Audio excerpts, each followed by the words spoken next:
अगर आपको ये लगता है कि आपका जो टीडीएस कट रहा है वो ज्यादा है, तो जी हां, आपके लिए गुड न्यूज है। और वो न्यूज ये है कि अब आप फॉर्म 13 फाइल करके एक लोअर डिडक्शन सर्टिफिकेट ले सकते हैं और वो सर्टिफिकेट आप जो आपका टीडीएस काट रहा है उसको दे सकते हैं।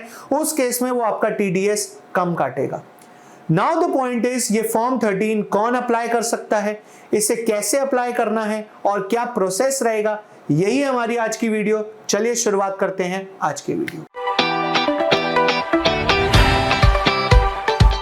नमस्कार दोस्तों, मैं सीए रोहित सेठी टैक्स फैक्टर इंडिया की इस वीडियो में आपका स्वागत करता हूं। दोस्तों, आज मैं आपको एक बात बताने वाला हूं कि आप फॉर्म 13 फाइल करके लोअर डिडक्शन सर्टिफिकेट या नो डिडक्शन सर्टिफिकेट अप्लाई कर सकते हैं।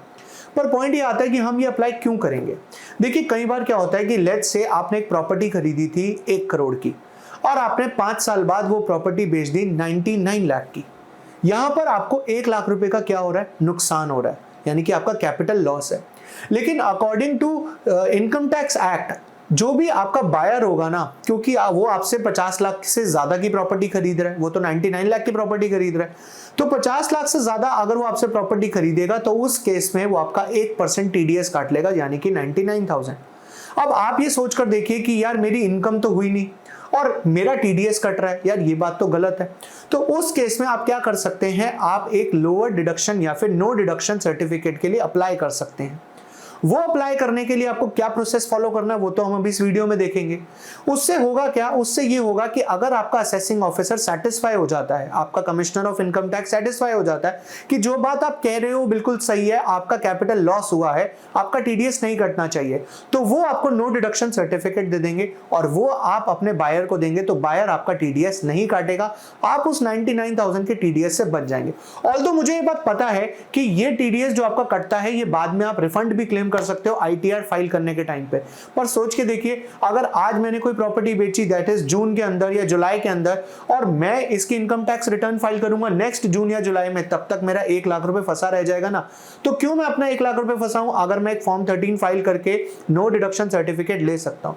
तो चलिए शुरुआत करते हैं स्टेप बाय स्टेप कि कैसे हमें एलडीसी एंड एनडीसी अप्लाई करना है। जैसा कि आपको पता है कि जो टीडीएस होता है वो salary income, dividend income, commission income या फिर कॉन्ट्रैक्ट इनकम, इन सभी इनकम्स के ऊपर जो सेक्शंस आपको दे रखे हैं सब पे कटता है। तो आप जो एलडीसी और एनडीसी यानी कि लो डिडक्शन सर्टिफिकेट या नो डिडक्शन सर्टिफिकेट है, वो आप इनमें से किसी भी सेक्शन की इनकम के लिए अप्लाई कर सकते हैं, ये बात तो क्लियर है। अब अगर अप्लाई करने का जो सबसे पहला स्टेप है, आपको सबसे पहले ट्रेसेस की वेबसाइट खोलनी है और वहां पर आपको रजिस्टर करना है। ट्रेसेस की जैसे ही आप वेबसाइट खोलेंगे, आपको लेफ्ट साइड पे दिखा हुआ दिखेगा register as a new user. आप उस पर क्लिक करेंगे तो आपको सामने दिख जाएगा कि आप एज अ डिडक्टर या as a taxpayer register करना चाहते हैं। तो आप एक टैक्स पेयर हैं तो आप as a taxpayer register करेंगे। अब जैसे ही आप क्लिक करेंगे तो आपसे आपकी कुछ बेसिक डिटेल्स पूछेगा, जैसे कि आपका पैन पूछेगा, आप अपना पैन डाल दीजिए 10 डिजिट। उसके बाद वो आपसे आपकी डेट ऑफ बर्थ पूछेगा। डेट ऑफ बर्थ का एग्जांपल आपको दे रखा है, जैसे कि 12 दिसंबर 1980, तो DEC लिखना है आपको। अदरवाइज आगे कैलेंडर दिया हुआ, आप कैलेंडर पे सेलेक्ट करके अपनी डेट ऑफ बर्थ डाल सकते हैं। देन आपको अपना फर्स्ट नेम, मिडिल नेम और लास्ट नेम डालना है और फिर उसके नीचे जो वेरिफिकेशन कोड दिया है वो वेरिफिकेशन कोड डालकर आपको प्रोसीड करना है। जैसे ही आप आगे प्रोसीड करेंगे तो उसके बाद वो आपसे ये पूछेगा कि आपके पास 4 ऑप्शन है अपने आप को वेरीफाई करवाने के। तो इसमें सबसे बढ़िया तरीका है कि आप सबसे नीचे जाइए और वहां पे लिखा होगा कि आप आधार ऑथेंटिकेशन करना चाहते हैं। आप आधार ऑथेंटिकेशन पे क्लिक करेंगे, वो आपसे आपका आधार नंबर मांगेगा। आप आधार नंबर मांगिए, कंसेंट दीजिए कि हाँ आप उनकी वेबसाइट से, आधार की वेबसाइट से डेटा निकलवाने के लिए एग्री करते हैं। जैसे ही आप ऑथेंटिकेट करेंगे वो आपके नंबर पे एक ओटीपी भेजेगा। आप ओटीपी डालेंगे तो आपका आधार ऑथेंटिकेट हो जाएगा। देन इसके बाद जैसे ही आधार ऑथेंटिकेट होगा वो आपसे आपका एड्रेस पूछेगा। एड्रेस जो आपको डालना है वो एज पर आधार डाले तो बेटर रहेगा, जो भी आपका एड्रेस है। अगर कम्युनिकेशन एड्रेस डालना चाहते हैं, अगर आपका एड्रेस आधार से अलग है तो आप वो भी डाल सकते हैं, क्योंकि ये कम्युनिकेशन एड्रेस है, आप अलग भी डाल सकते हैं, ठीक है। जैसे ही एड्रेस डालेंगे नीचे आपसे वो आपकी ईमेल आईडी और फोन नंबर भी पूछेगा। ईमेल आईडी और फोन नंबर आप वही डालना जो आप एक्सेस कर सकते हो, क्योंकि जो भी आएगा इसी पे आएगा। नेक्स्ट पेज पे वो आपसे आपका पासवर्ड पूछेगा। ध्यान रहे, पासवर्ड के लिए यहाँ पर आप @ या कहीं स्पेशल कैरेक्टर्स यूज नहीं कर सकते।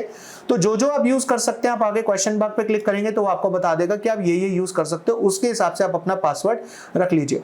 सिक्योरिटी क्वेश्चन में वो आपसे क्वेश्चन पूछेगा और आपको उसका आंसर रखना है और आंसर की फोटो खींच के रख लेना, क्योंकि कल को अगर आप पासवर्ड या कुछ भूल जाते हैं तो इस सिक्योरिटी क्वेश्चन का जो आंसर है वो आपको हमेशा याद रखना है। देन आप क्रिएट अकाउंट पे क्लिक करेंगे तो आपका एक अकाउंट क्रिएट हो जाएगा। वो आपसे वेरीफाई करने के लिए बोलेगा डिटेल्स, आप डिटेल्स कंफर्म करेंगे। कंफर्म करते ही आपकी ईमेल आईडी पर, जो आपने ईमेल आईडी डाली होगी, उस पर एक मेल आएगी और साथ ही साथ आपके फोन पे एक ओटीपी आएगा। अब आपने क्या करना है, आपने अपनी ईमेल आईडी खोलनी है। जो मेल आई हुई है उस मेल के ऊपर एक लिंक आया होगा, एक्टिवेशन लिंक, उस लिंक पे क्लिक करेंगे।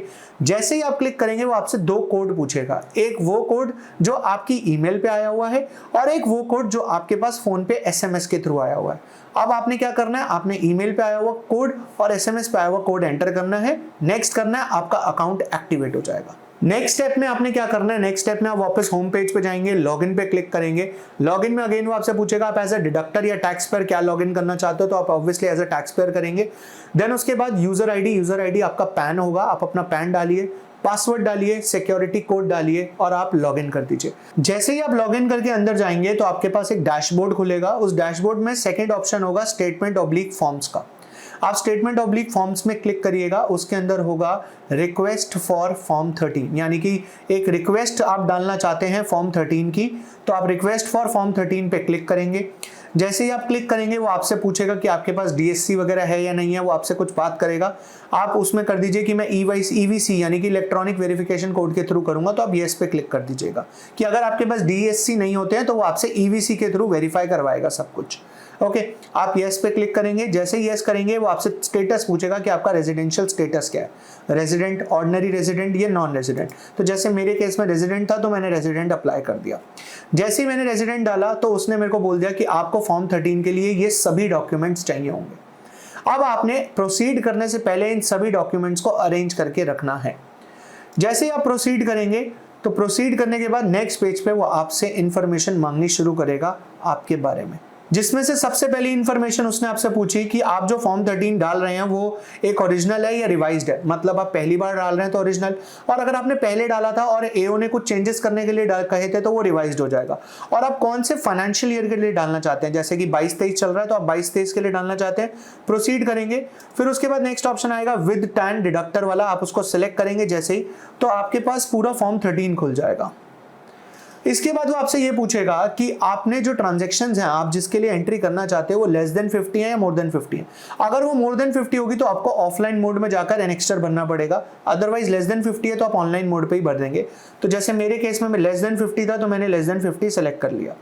जैसे ही मैंने लेस देन 50 सेलेक्ट किया, फॉर्म 13 ओपन हुआ जिसमें कुछ इंफॉर्मेशन प्री फिल्ड यानी कि ऑटो पॉपुलेटेड आ गई, पर कुछ इंफॉर्मेशन अब मेरे को भरनी पड़ेगी, जैसे कि वो मुझसे मेरा स्टेट पूछ रहा है, डिस्ट्रिक्ट पूछ रहा है, एंड इसके बाद नीचे की इंफॉर्मेशन मोस्ट इंपॉर्टेंट है। बेसिकली वो सबसे पहले आपसे ये जानना चाहता है कि क्या कोई आपका एडवांस टैक्स तो नहीं है, या आपका सेल्फ असेसमेंट टैक्स, या फिर सेक्शन 150 की 6 के तहत अगर आपको कोई नोटिस आया तो उसमें कोई डिमांड निकली हो, या फिर आपका कोई भी ऐसा जो आप एज अ डिडक्टर या एज अ कलेक्टर टैक्स पे करने वाले हैं वो सब, या फिर अमाउंट अंडर वेल्थ टैक्स।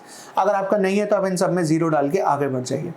इसके बाद वो आपसे पूछ रहा है कि आपको अपनी एस्टिमेटेड टोटल इनकम बतानी है इस साल की। जैसे कि मैंने अभी आपको एग्जांपल दिया था कि अगर आप 1 लाख रुपए की 1 करोड़ की प्रॉपर्टी 99 लाख में बेच रहे हैं तो आपका 1 लाख का लॉस है, तो आप यहाँ पर -1 लाख, अगर आपकी कोई और इनकम नहीं है तो, अगर कोई और इनकम भी है तो वो आपको इसमें ऐड करके बतानी पड़ेगी। जैसे मान लीजिए आपकी 3 लाख रुपए की सैलरी इनकम है, अब आपका 1 लाख रुपए का कैपिटल लॉस है, तो आपकी जो एस्टिमेटेड टोटल इनकम आई वो 3 लाख आई, क्योंकि कैपिटल लॉस जो है वो सैलरी से सेट ऑफ नहीं हो सकता। ठीक है, तो यहां पर आपने 3 लाख रुपए अपनी इनकम डाल दी। उसके बाद वो आपसे ये पूछ रहा है कि details of income, total tax including interest payable for the total income, यानी कि कितना टैक्स बनता है। उसके बाद वो आपसे ये पूछ रहा है कि बताओ कि आपकी इसमें से कितनी इनकम एग्जम्प्ट है या फिर वो टोटल इनकम में इंक्लूडेड नहीं है। देन वो आपसे ये पूछ रहा है कि आप बताओ आपका एडवांस टैक्स कितना बनता है, टीडीएस कितना बनता है, टीसीएस कितना बनता है, जिसके लिए आप चाहते हैं कि आपको लोअर डिडक्शन सर्टिफिकेट दिया जाए। इन शॉर्ट आपको अपनी सारी इंफॉर्मेशन इस फॉर्म के अंदर फिल करनी है। जैसे ही आप फॉर्म में फिल करेंगे आपको नीचे एक प्रोसीड का ऑप्शन दिखेगा, आप उस प्रोसीड पे क्लिक करेंगे, इस फॉर्म को कंफर्म कर देंगे। देन उसके बाद ये जो एप्लीकेशन है, ये एप्लीकेशन सबसे पहले जाएगी असेसिंग ऑफिसर के पास। अगर वो सेटिस्फाई होगा तो एप्लीकेशन आगे जाएगी एडिशनल कमिश्नर के पास, वो सेटिस्फाई होगा तो फिर जाएगी कमिश्नर ऑफ इनकम टैक्स के पास। अगर वो भी सेटिस्फाई हो जाए तो वो आपको एक इशू कर देंगे सर्टिफिकेट, जो आपको इसी ट्रेसेस की वेबसाइट पे डाउनलोड्स में जाके मिल जाएगा। और वो सर्टिफिकेट आपको जो देना है, फर्निश करना है अपने डिडक्टर को, यानी कि जो आपका टीडीएस काट रहा है। उसके बाद वो आपका टीडीएस या तो नहीं काटेगा या फिर लोअर डिडक्शन करेगा। लेकिन इसका मतलब ये नहीं है कि जो फॉर्म 15G और 15H पहले हम सेल्फ डिक्लेरेशन देते थे बैंक्स को कि हमारा टीडीएस ना डिडक्ट करो, कि हमारी इनकम नहीं बनती है, तो वो वेव ऑफ हो चुके हैं। आप अभी भी फॉर्म 15G और 15H सेल्फ डिक्लेरेशन का दे सकते हैं, बट जहां पर 15G 15H नहीं चलता है वहां पर हमें देना पड़ेगा ये फॉर्म 13, जो हमें डिपॉजिट करना पड़ेगा असेसिंग ऑफिसर के पास ऑनलाइन। पहले ये सारा प्रोसेस ऑफलाइन होता था। तो दोस्तों आशा करता हूं आज की वीडियो से रिलेटेड आपके सारे डाउट्स क्लियर हो गए होंगे, और अगर कोई डाउट बचा भी होगा तो आप कमेंट सेक्शन में कमेंट करके पूछ सकते हैं। अगर आप इस चैनल पे नए हैं तो सब्सक्राइब करना ना भूलें, लाइक करें। मिलते हैं नेक्स्ट वीडियो में, आज के लिए इतना ही, बाय बाय।